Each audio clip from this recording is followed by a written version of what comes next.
सीधा मनुष्य जीवन प्राप्त किया है। तो उसके अंदर भक्ति प्रवेश करना बड़ा कठिन होता है, लेकिन हो जाती है। उसको थोड़ा ज़्यादा समय लगेगा इस ज्ञान को समझने में, और शुरुआत एक बार हो जाती है, धीरे धीरे किसी ना किसी जन्म में तो वो हो ही जाती है।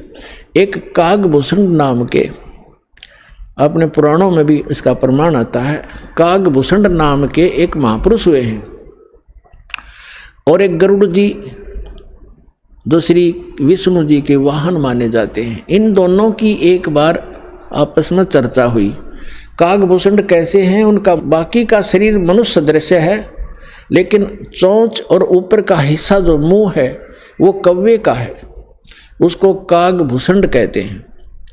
इन दोनों की आपस में एक बार चर्चा हुई। कागभूषण से गरुड़ जी ने पूछा, हे भूषण जी, आपके पास बैठने से मुझे बहुत शांति मिलती है।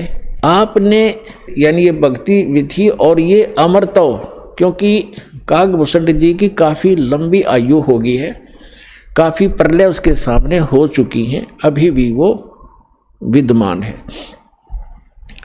तो उसके लिए पूछा कि आपको ये कैसे प्राप्त हुई।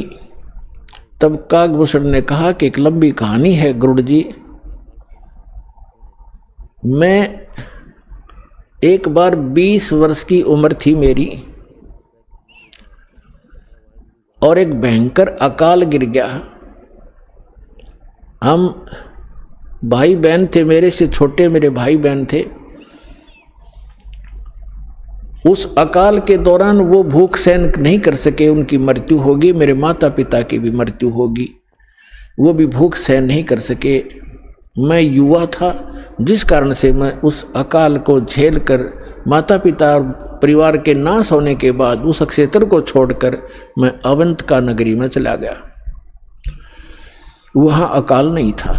उससे पहले मेरे असंख्य जन्म चले गए, मनुष्य जीवन मैंने बर्बाद कर दिए, कभी मैंने भक्ति नहीं की, क्योंकि वो पिछले जन्म मुझे अब मेरी दिव्य दृष्टि खुल जाने से नजर आ रहे हैं कि पिछले मानव शरीर मैंने कैसे बर्बाद किए थे।